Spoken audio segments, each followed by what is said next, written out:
Assalamualaikum warahmatullahi wabarakatuh. Perkenalkan, nama saya Teguh Yuwono. Saya merupakan mahasiswa dari Universitas Cyber Asia dan saya berada di kelas IT 401 dengan prodi PJJ Teknik Informatika. Di video ini saya akan sedikit uh, menjelaskan ya atau mereview hasil tinjauan pustaka saya, yaitu saya mendapatkan tugas di MKDU Bahasa Indonesia, yaitu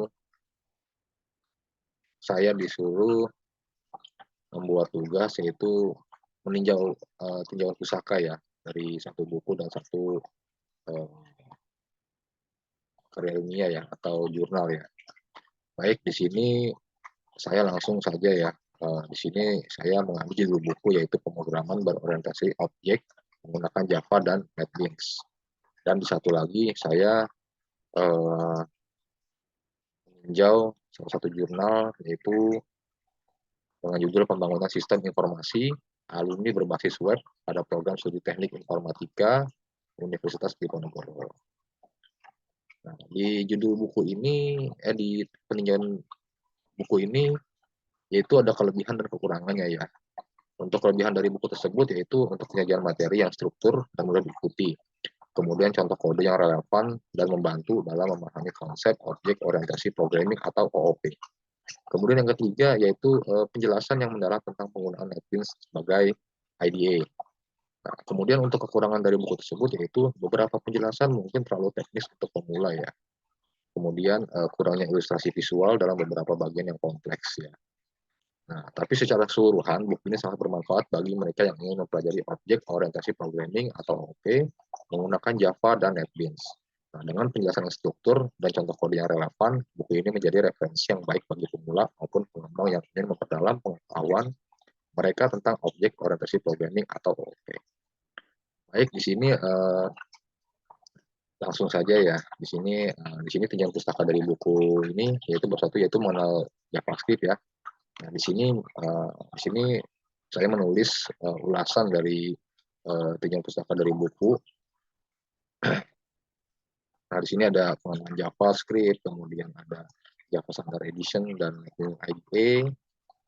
Nah, di sini ada bekerja dengan Admin dan ini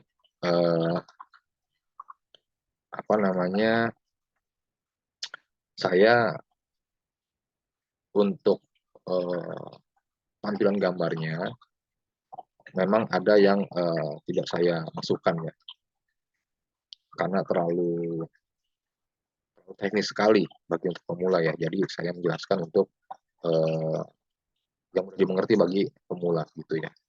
Nah, kemudian di sini banyak ya. Di sini kurang lebih ada 67 halaman. Nah, kemudian bakunya ada dasar Java. Nah, di sini ada identifier, Java literals, kemudian tipe data, kemudian di sini ada tipe data komposit atau referensi. Nah, kemudian di sini ada beberapa saya masukkan ya. Kemudian variabel. Nah, di sini ada kapasitas tipe data, banyak ya. Ada operator. Dan di sini memang buku ini memang menjelaskan tentang OOP ya, atau orientasi objek orientasi programming ya.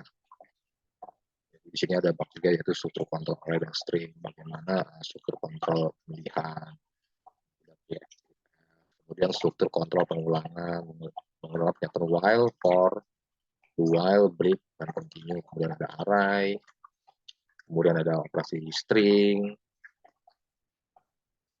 kemudian ini ada metode ya, ada metode, kemudian overloading metode, kemudian ada rekursif, kemudian di bagiannya pemrograman berorientasi objek ya, yang tadi sudah kita bahas ya. Jadi kita akan membahas tentang masalah desain. Di sini banyak ya itu. Kalau mungkin untuk melihat bukunya mungkin teman-teman akan mengerti gitu. Karena ini basic dasar ya. Di sini ada access modifier, public, private, protected, dan default, kemudian ada konstruktor, information hiding dan encapsulation, static variable and install variable, kemudian variable instant, variabel statik lagi. Kemudian di sini ada inheritance, yaitu superclass, subclass.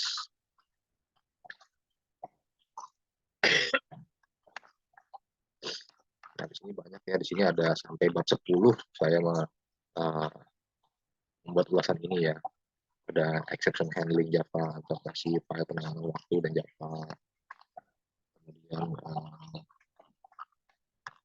selanjutnya itu di bab 7 ya.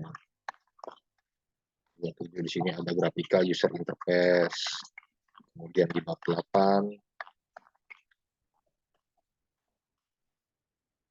ada multi document interface. Kemudian di bab 9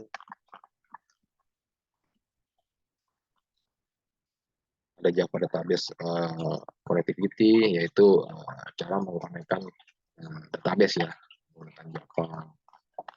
Itu. Kemudian di sini ada terakhir itu adalah Java report ya. Jadi kita melakukan report ya, atau jasa report yang ada sebuah library di Java yang digunakan untuk membuat dan proses laporan. Nah, gitu. Di sini untuk operator-operatornya ya, fungsinya, ada cara terhubung file. Kemudian di sini ada meeting ya, terkait dengan software e-report ini tidak dapat berjalan menggunakan Java versi 8 atau sesudahnya, karena e-report versi terakhir dibuat saat Java versi 7. Sehingga untuk menjalankannya kita memerlukan JDK atau JRE versi 7 atau sebelumnya.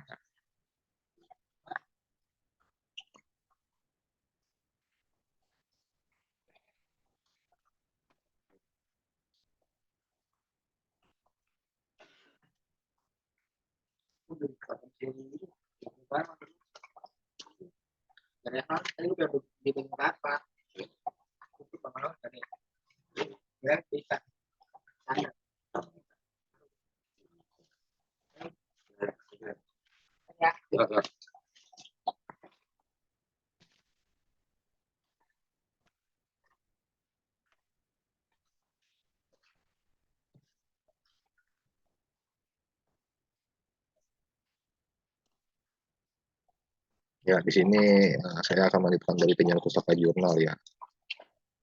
Kita baca dulu untuk dan kekurangannya. Nah, di jurnal dengan judul Pembangunan Sistem Informasi Alumni Berbasis Web pada Program Studi Teknik Informatika Universitas Diponegoro. Nah, dari kelebihan dari jurnal tersebut, yaitu jurnal tersebut memberikan gambaran yang jelas tentang pembangunan sistem informasi alumni berbasis website ya pada Program Studi Teknik Informatika Universitas Diponegoro. Kemudian terdapat informasi yang detail mengenai fitur-fitur yang disediakan dalam sistem seperti manajemen data agenda, penambahan komentar, pengiriman pesan antar member, dan lain sebagainya. Kemudian jurnal ini juga memberikan kesimpulan yang ringkas namun informatif mengenai hasil pembuatan sistem informasi alumni tersebut. Kemudian kekurangan dari jurnal tersebut yaitu beberapa bagian jurnal mungkin terlalu teknis ya, sama kayak yang tadi di buku tadi ya. Untuk kekurangannya, kemudian untuk bagian pemula mungkin sulit dipahami bagi pembaca yang tidak memiliki latar belakang teknis yang kuat. Gitu ya. Kemudian di sini tidak disebutkan secara jelas mengenai metode penelitian yang digunakan dalam pembangunan sistem informasi tersebut, sehingga kurang memberikan gambaran tentang kualitas dan reliabilitas hasil penelitian. Kemudian beberapa referensi yang digunakan dalam jurnal tersebut mungkin perlu diperbarui untuk menjaga keakuratan informasi yang bisa. Baik, di sini langsung saya untuk melakukan tinjauan ya.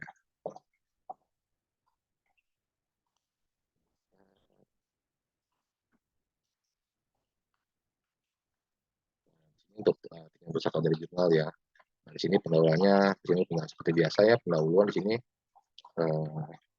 Program Studi Teknik Informatika Diponegoro merupakan salah satu program studi yang terdapat pada Fakultas Sains dan Matematika Universitas Diponegoro Semarang. Nah, kemudian dari Program Studi Teknik Informatika Universitas Diponegoro ini membuat website ya tentang data alumni dari Universitas Diponegoro Semarang, gitu kan. Nah, di sini ada dari awal mungkin di sini ada dasar-dasar teori, kemudian pengertian sistem informasi, konsep rekayasa perangkat lunak, kemudian metode pengembangan sistem. Di sini menggunakan waterfall ya, waterfall seperti mana. Matroka juga memiliki kelemahan, tapi secara signifikan paradigma ini lebih baik daripada pendekatan yang bersifat sembarangan atau haphazard dalam mengembangkan pendekatan dengan paradigma ini masih digunakan untuk pengembangan perangkat lunak, terutama jika merupakan bagian dari sistem proyek rekayasa yang lebih besar. Kemudian di sini ada tahap analisis dan definisi persyaratan, kemudian di sini ada pemodelan data. Nah, di sini pemodelan data menggunakan ERD ya, Entity Relationship Diagram. Kemudian ada DOD, Data Object Description, kemudian ada Data Dictionary atau HAMS Data. Kemudian setelah itu pemodelan fungsional. Nah, di sini pemodelan fungsional yaitu menggunakan data flow diagram ya, yaitu teknik grafis yang menunjukkan aliran informasi dan transformasi data dari input menjadi output. Ini ada proses-prosesnya, komponen-komponen DFI apa aja sih? Di sini ada proses, yaitu menggunakan sistem yang mengubah input menjadi output. Kemudian ada data flow atau alur data. Kemudian ada data store, kemudian ada external entity atau entitas luar. Nah, terus selanjutnya di sini ada pemodelan tingkah laku. Kemudian di sini ada tahap perancangan sistem dan perangkat lunaknya, perancangan data, perancangan proses atau fungsi, dan perancangan antarmuka. Kemudian di sini ada tahap implementasi dan pengujian unit.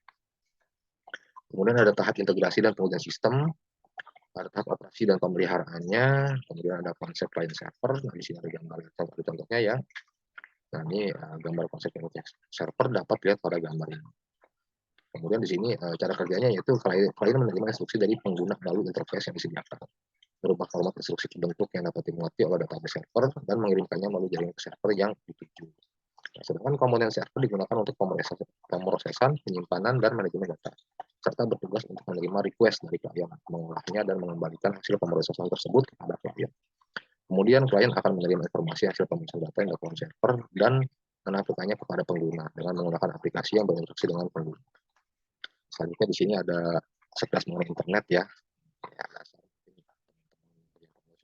Sudah pada tahu ya. Kemudian di sini ada bahasa pemrograman dan perangkat lunak pembangunan sistem, yaitu biasanya ini menggunakan HTML, PHP, CSS, JavaScript, serta menggunakan SRTP gitu kan sebagai perangkat lunak yang mendukung pembangunan sistem dan framework PHP bernama Coordinator untuk mempermudah proses pembangunan. Di sini ada pemrograman HTML, pemrograman PHP, CSS, JavaScript, sekilas mengenai SNMP. Ini untuk SNMP ini untuk menjalankan di localhost ya. Jadi untuk penampungan data ya. Kita membuat dari SNMP ini melakukan database ya atau MySQL.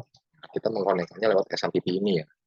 Kemudian di sini ada framework mengenai Coordinator ya. Di sini ada framework open source untuk pengembangan website dinamis menggunakan PHP dengan model PVC, model view controller. Di sini memang untuk Coordinator ini untuk framework Coordinator ini sangat mudah ya kita gunakan. Kemudian di sini ada analisis dan definisi persyaratan. Kemudian ada gambaran umum, perspektif sistem yang akan dibangun, yaitu ada administrator, member, pengunjung, dan di sini menggunakan namanya SIANIF ya, Sistem Informasi Alumni Teknik Informatika berbasis web.